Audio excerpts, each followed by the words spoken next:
Dando comienzo a nuestra cápsula de manejo de socios, queremos hablarles un poquito sobre la relación entre los socios, las sociedades por medio de las cuales nos comunicamos y trabajamos en el día a día con nuestros socios, y sobre todo lo que queremos es darles herramientas que puedan ser útiles para ustedes como empresarios dentro de su pyme o su emprendimiento.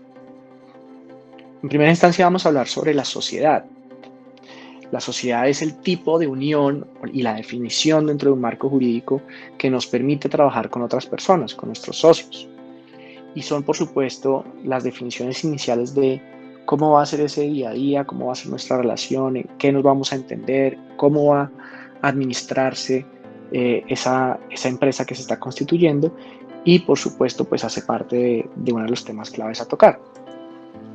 Primero, a manera de resumen, una sociedad es una forma ideal para comenzar la empresa.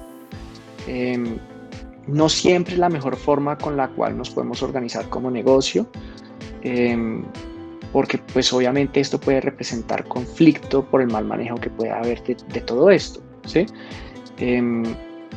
Es muy importante que al momento de montar una sociedad estemos seguros que estamos trabajando con los socios que queremos, que estemos seguros que no vayamos a tener ningún conflicto, por lo menos evidente en ese momento, y que amerite la constitución de esa sociedad. Ese es uno de los primeros puntos importantes. ¿Por qué es difícil montar esta sociedad? Pues inicialmente porque, como en cualquier sociedad, como por ejemplo un matrimonio, pues es más difícil sobrevivir a lo largo del tiempo. Hay que tomar decisiones en conjunto, hay que sobrellevar manejo de temas como el ego, cómo nos vamos a entender para manejar los gastos, el estrés, el dinero. Todos estos son componentes que pueden dificultar pues el proceso de toma de decisiones y el proceso de una sana convivencia en un matrimonio y también en una sociedad, porque nuevamente una sociedad a la larga es una especie de matrimonio. Importante también saber que hay tipos de sociedades o tipos de socios. Tenemos socios industriales que aportan a la empresa sus servicios o conocimientos sin aportación de capital, y también hay socios capitalistas que aportan el dinero o capital a la empresa. Pueden ser de los dos tipos, pueden ser de uno o del otro, pero también una de las cosas más interesantes a la hora de pensar en el manejo de socios es de verdad entender qué tipo de socios necesito o estoy buscando y cuáles estoy dispuesto a tolerar y cuáles no. Puede que no estemos dispuestos a tolerar a un socio capitalista que solamente aporta dinero, pero yo estoy esperando que también aporte conocimiento.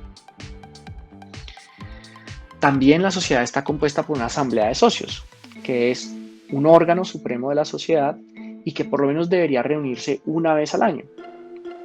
Es decir, es un espacio donde los gerentes van a mostrarle a los socios, e inclusive si los gerentes son unos socios, van a mostrarle el desempeño de la empresa y se van a tomar decisiones a nivel de los socios para el manejo de esa empresa y el futuro de la empresa. Existen diferentes tipos, por supuesto, asamblea constitutiva, ordinaria, extraordinaria, especial, totalitaria, mixta. Todas estas de carácter societario para precisamente mejorar y hacer más llevadero el día a día de la empresa. Importante, ¿qué facultades existen en la asamblea de socios? Primero, se debe revisar siempre la situación económica, financiera, administrativa y contable de la sociedad, es decir, entender qué está pasando en la sociedad con los números de la sociedad. ¿Qué está sucediendo? ¿La sociedad va bien o va mal? Todos los socios tienen derecho a saber cómo va la sociedad. Asimismo, todos los socios tienen derecho a autorizar reformas, por supuesto con mayorías y según esté definido en los estatutos, reformas estatutarias, repartición de utilidades a manera de dividendos. Todo esto se define en esas reuniones de asamblea de socios.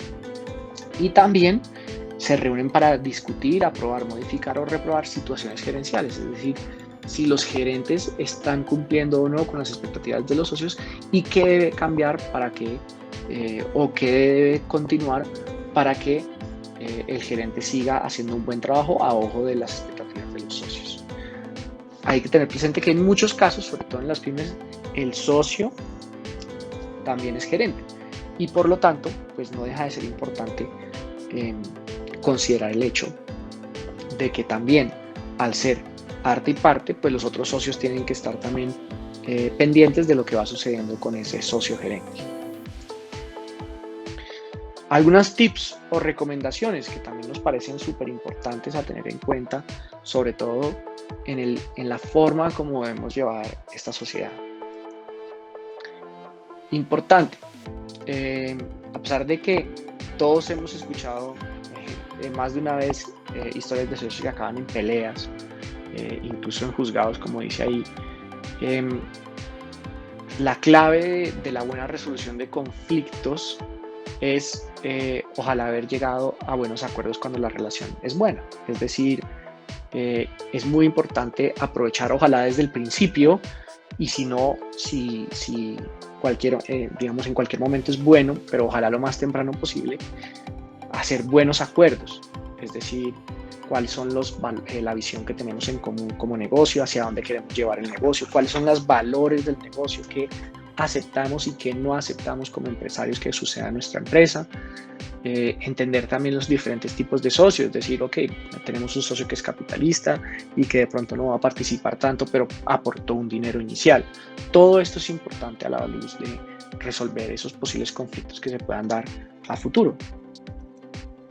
Asimismo, la definición de roles y responsabilidades. Fíjense lo que mencionábamos anteriormente, que a veces tenemos socios que son gerentes. Importante que ese socio gerente tenga muy claros sus roles y responsabilidades. Ojalá tener también clara la estrategia de salida del negocio, si se va a vender en algún momento, que todos estemos de acuerdo. Proteger las relaciones importantes, es decir, al final de cuentas toda sociedad es una unión de relaciones, y mientras más las podamos proteger, tanto las propias de los socios como las de los gerentes, clientes, proveedores y demás, pues es importantísimo. Ser flexibles y honestos, es decir, estar de acuerdo que una negociación arranca cediendo, y para eso, ¿cómo podemos ser lo más flexibles con nuestros socios? ¿Cómo podemos respetarlos y tener en cuenta sus puntos de vista? Y sobre todo, pues procurar que al final la sociedad sea lo primero, es decir, que a la sociedad le vaya bien, a pesar de que de pronto no esté yo de acuerdo con todo. Y muy importante, como pueden ver en el centro, firmar un acuerdo por escrito, revisarlo periódicamente. Mire, esto fue lo que acordamos, vamos de esta manera, vamos mejorando acá, vamos mejorando allá, etc. Como decíamos al principio, es importantísimo poderse asociar, es decir, queremos buscar socios, pero sobre todo queremos hacer buenas sociedades. Y para eso necesitamos tener buenos acuerdos, necesitamos tener buenas prácticas, necesitamos ojalá poder documentar claramente lo que se está acordando, poder negociar constantemente, porque un negocio es algo muy cambiante, pero sí queremos dar la bienvenida a socios, pero ojalá que los acuerdos estén muy claros desde un principio. Muchísimas gracias por este espacio, esperamos que esta cápsula sea muy útil para ti.